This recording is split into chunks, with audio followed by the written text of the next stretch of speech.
Welcome to London, one of the best cities in the world, and the United Kingdom, a popular destination for many students who choose to come and study here. But the admission process can sometimes be a little bit complicated. Whether you are in a creative profession or any other profession, the forms, the references, the work experience. And that's why I sat down with Deborah Vogel, the former course leader of the journalism program at the University of Westminster here in London, to ask her about her views on the admission process and for some top tips.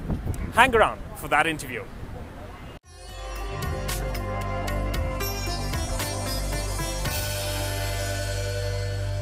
Thank you very much, Deborah, for doing this. Let's talk a bit about kind of applying to a UK university. You were somebody who would actually go through applications, and I remember you interviewed candidates as well. You interviewed me as well. In fact, I remember that phone call. Deborah, talk to me a bit about the kind of application process. What does it involve, and what do students submit as part of that? When you submit an application, you have an application form to fill in, and it asks for your qualifications from your first degree, because I was looking for postgraduate students, and it contains any other information about you which is relevant to the course that you're applying for. So in the case of the journalism course which I ran, I did ask the students to later, once I'd seen their application and I'd sort of semi-approved them, I also asked them to write 2 very short pieces in addition. But most people are asked to write what's called the statement of purpose. They're supposed to put in their academic transcripts from the exams or coursework that they did in their first degree, and they put in any other qualifications. For example, if you're coming from a country outside the UK, then you need to be able to show that you have a level of English competency. And the course that I taught, because it was a journalism course, expected very high standards of both written and spoken English. So that's basically it. And of course, you just have to present that information in the clearest and most accessible way.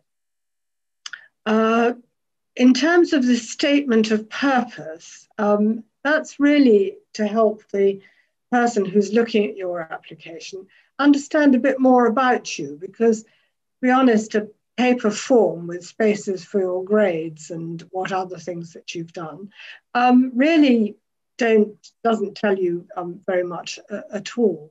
The statement of purpose helps the lecturer understand more about who you are, and it kind of interprets the information that's given in the application form.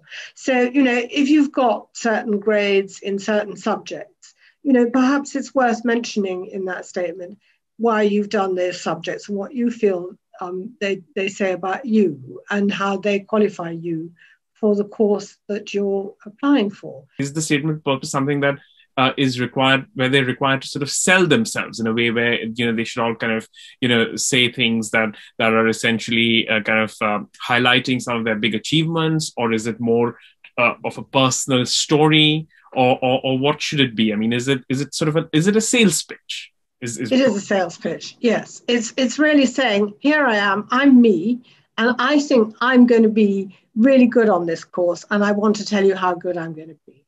So yes, it is. That's a good way of putting it. It's a sales pitch. I think that's why you really need to understand what the course is asking for, because you might start to tell a whole lot of information that really isn't terribly relevant, and that's very irritating for the person who has a pile of applications that high. Got to get through them all. They don't want to read a lot of stuff, a lot of information that it's not necessary for them. So what I think is the worst thing that people do when they write these statements is they write too much. And it is a question almost of less is more. Keep it straight, keep it simple. Be somebody who has a few things to say about themselves and say them well. That was actually going to be my next question, Deborah, because often it's so difficult to sort of know how long a statement of purpose should be, because you may feel like everything about your life is relevant and important, and you want to kind of pen your almost sort of your autobiography in those pages. But on the other hand, obviously, for people like yourselves who are actually reading these things, you have to get through hundreds of these, sometimes maybe even dozens or more in a day. What would you say is an ideal length for a statement of purpose? I think probably about 400 words at the most. It's a side of A4 type of thing, if that. I just feel that it really shows how the student can cut down what information they have, which is always good for academic progress, good for journalism, if that's what you want to do. It's not to overwrite. And I think, as you say, probably, lack of confidence is one of the reasons why people do write too much. I think it's important to maybe give yourself a limit and say what you can in that amount of space. It's not really going to help. So you need to say, why the subject of the degree, it appeals to you, why you think you would benefit from studying it, what you've done in the past that will support that.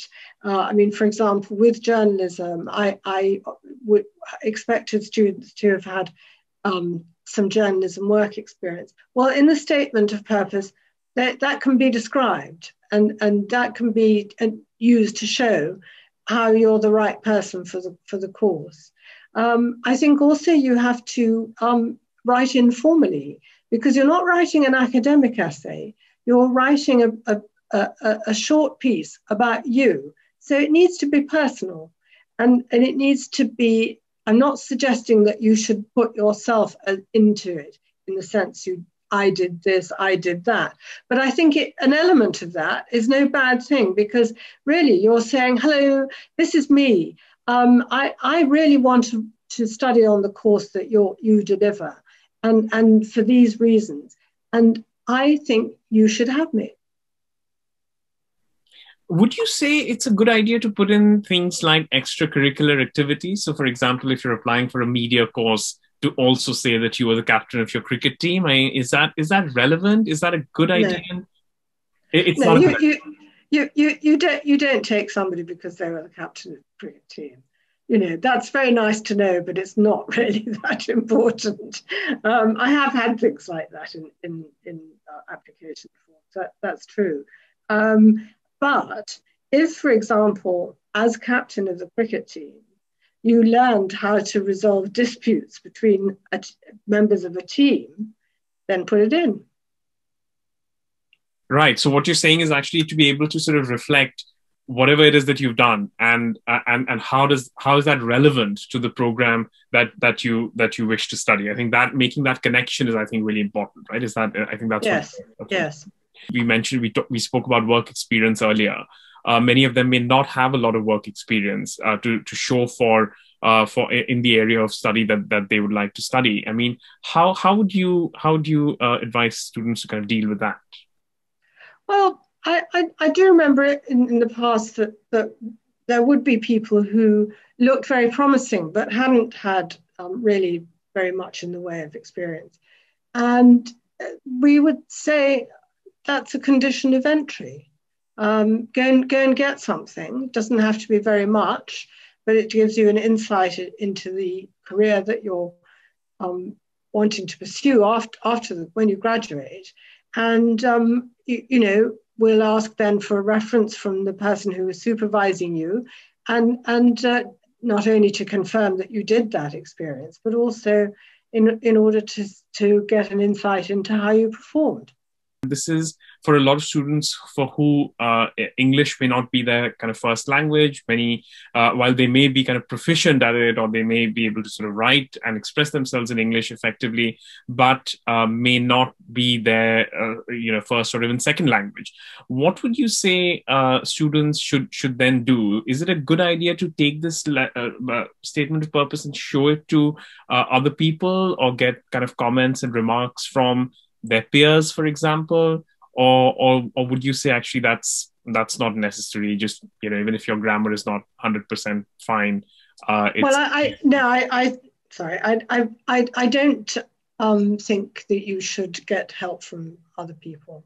I think that what you're trying to do is sell yourself, and I think what you should be very aware of is that if you're filling in an application form and it's clear that there are certain things about you that are displayed in that form, but when it comes to reading the statement of purpose, the person reading it thinks, this doesn't sound like it's been written by the same person.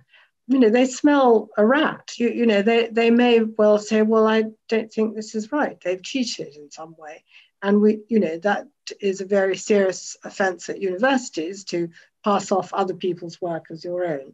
So that's definitely not on. I think you might ask somebody to proofread it for you. There's nothing wrong with that, to make sure that you haven't made any typing errors and little grammatical slips and so on. But I mean, anything that suggests rewriting is definitely a no-no, I would say. And usually, how do you respond to grammatical errors? I mean, do you take that as something that brings down the kind of impression of somebody reading it, or you're okay with that? I wouldn't be very impressed, to be honest, if somebody who's having to study English to come on the course, or even if they haven't studied English to come on the course, they are apparently are proficient. I think I would be unimpressed, to be honest.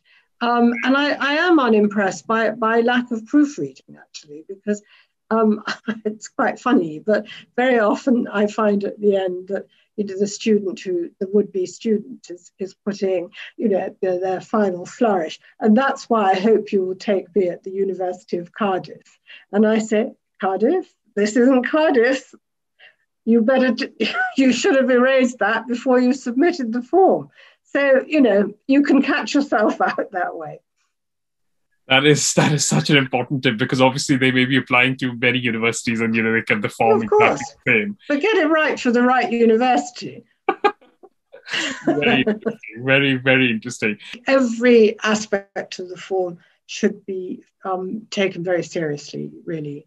Talking about the other aspects of the application process, obviously there are the references. I mean, how important do you think references are? And would you say they should definitely, do you take references from working professionals more seriously than academic ones, or not?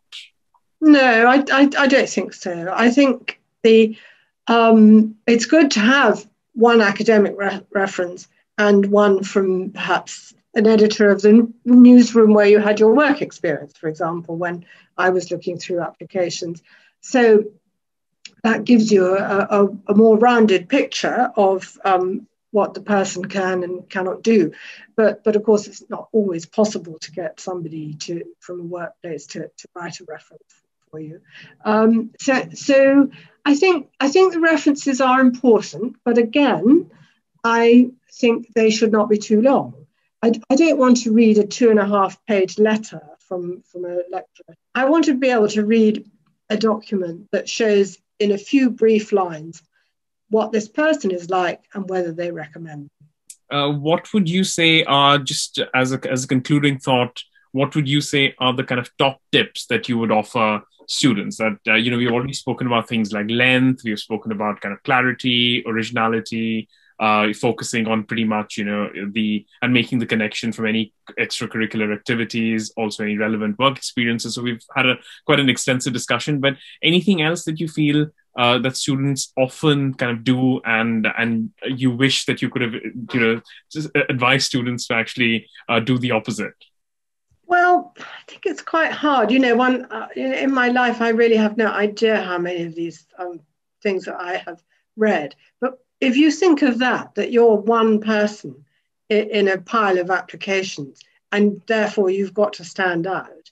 I think what really was the deciding point always for me is, would I like to teach this person? Do they come over as the sort of person who's eager to learn, who has a good background already and wants to develop that, and I would enjoy meeting and teaching, and actually spending several months of their life and my life with. So if you can bring that out, that's the most important thing. Superb. I think that was really nice. That's a great concluding thought. I think that's we'll wrap it up there.